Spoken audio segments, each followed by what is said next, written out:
अब इस red carpet पे जो आने वाला है वो बहुत ही खूबसूरत है। One and only the beautiful actress miss Anara Gupta ji, please welcome on the stage.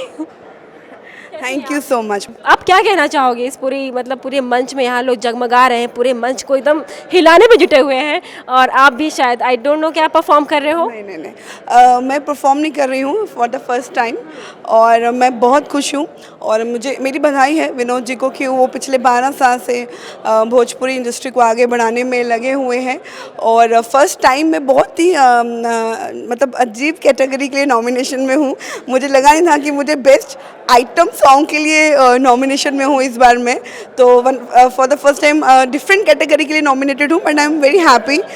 Nomination होता है और एक एक्टर बहुत बेसब्री से इंतज़ार करता है कि वो एक अवार्ड शो में जब नॉमिनेशन होता है और जब उसका नाम पुकारा जाता है तो किस तरह से उसका रिएक्शन है। मैं बहुत खुश हूँ आज कि मैं नॉमिनेटेड हूँ और thank you Vinod ji for this wonderful evening.